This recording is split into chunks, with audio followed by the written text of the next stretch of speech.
This is Ira, and welcome to Ocean Liners on Print, where we travel through ocean liner history via my collection of ocean liner memorabilia. This is your key source for exciting ocean liner content, whether an old-fashioned key or an electronic room key.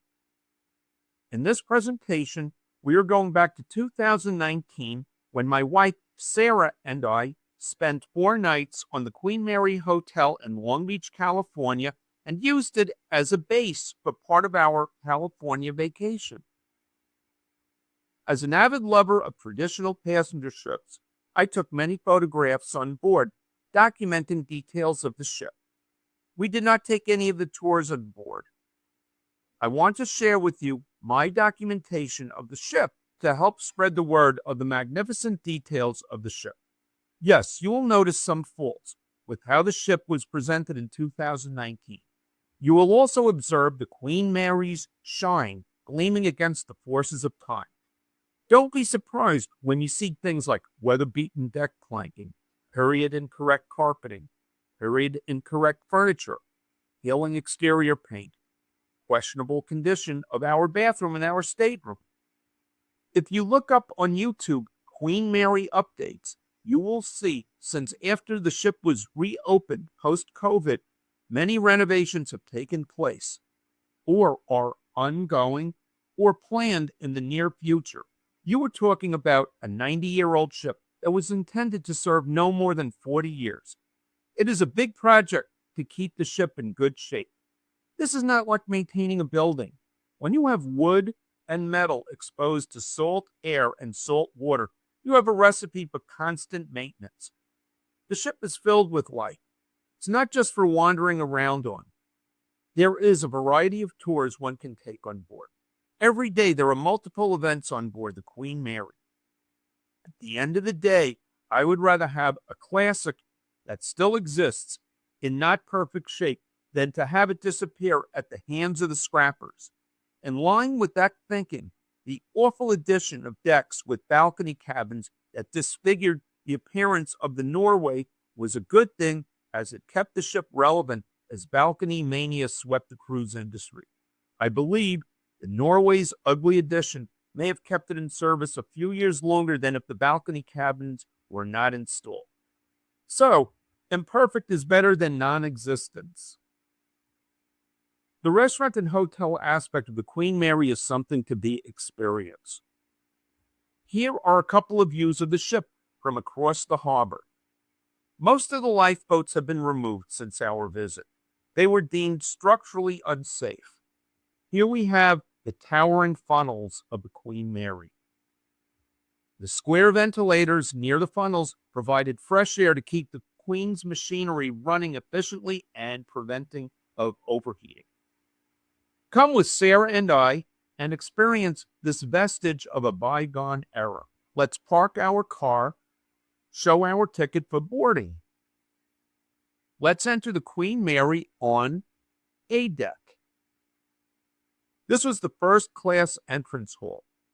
The hotel reception is here. So is the original ticket bureau. If you like what you are watching so far, hit the subscribe button. It really helps the channel. Let's go to our cabin, M122, which is on the main deck. We have a private mini alleyway for our stateroom. This is a page system for the cabin steward of days gone by. Let's use our electronic key to enter our room. As you can see, the abundance of wood paneling continues. Generous, beautifully crafted built-in wall furniture. Bakelite handles. Bakelite was the first version of plastic, which was popular around 1910 to about 1950. I don't believe the granite countertops were original. Let's go to the bathroom. I should have said, let's check out the bathroom. Big difference. In the bathroom, we have fixtures that were made by a company called Shanks, which is a British company that is known for plumbing fixtures, especially for bathrooms. So here we have a sink. We have the flush handle for the toilet, and of course, the toilet. Looking at the bathtub area, the four knobs in the shower bathtub are for fresh cold water, fresh hot water, salt cold water, and salt hot water. I hope you enjoyed the tour of our bathroom. These vents have been converted to air conditioning during the Queen Mary's conversion to a hotel. When the Queen Mary served Cunard, these vents were called punka louvers, which distributed fresh outside air as the staterooms were not air conditioned. When the ship served Cunard, this piece was a room heater.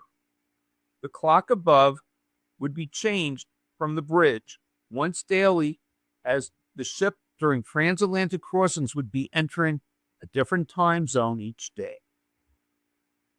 Old-fashioned portholes that could be opened by a steward. Wall-mounted fan.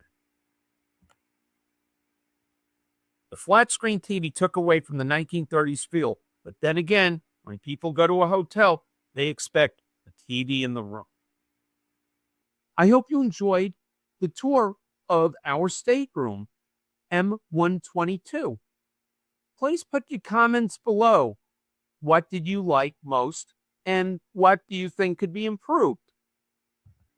Here are differing perspectives of the foredeck of the Queen Mary.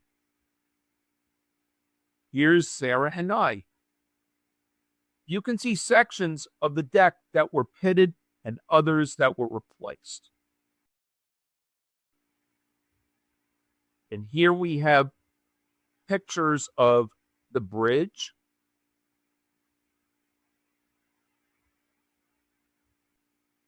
On the promenade deck, I was able to capture some magnificent spaces, starting with the promenade. The glass-enclosed promenade was a feature most passenger ships had. By the late 1960s, newly constructed ships were doing away with this feature to gain more finished interior volume. The enclosed promenade was a great place to stroll or lounge around while watching the sea pass by, being protected from the elements. Here is the shopping arcade with its use of Art Deco and direct lighting. The observation lounge. Having a Scotch here was definitely on my bucket list. Look at all the Art Deco features, whether the mural over the bar, the cast metal railings, and lighting. This is an amazing space on board.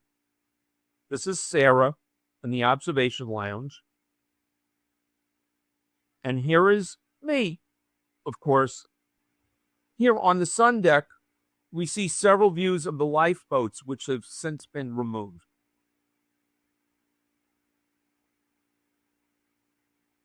Here we have various scenes from A and B deck.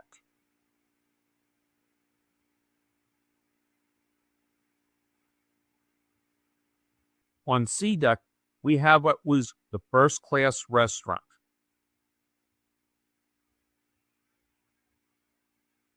And then we have the entrance to the pool.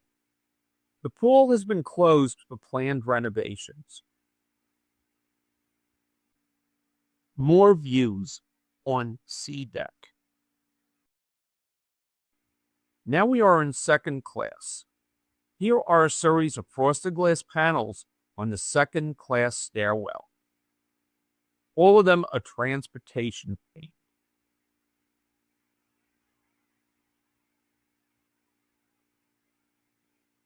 The Sylvania Lounge.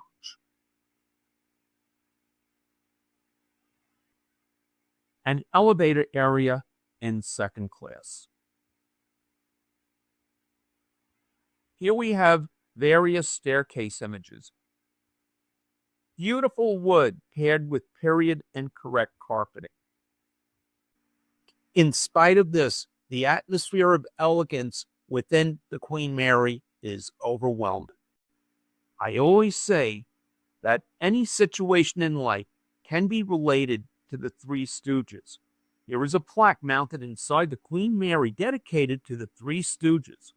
Here is a direct quote of what it says as it was written by Mo Howard of the Three Stooges. Quote, at the end of July 1939, the Three Stooges were booked for 2 weeks at the Palladium in London. We made the trip over on the Queen Mary, a beautiful ship. Our reservations were for second-class passage, but we were moved up to first-class quarters by the captain, who had seen and enjoyed our comedies in England. The voyage was pretty rough, and passengers were sitting on deck with buckets besides them.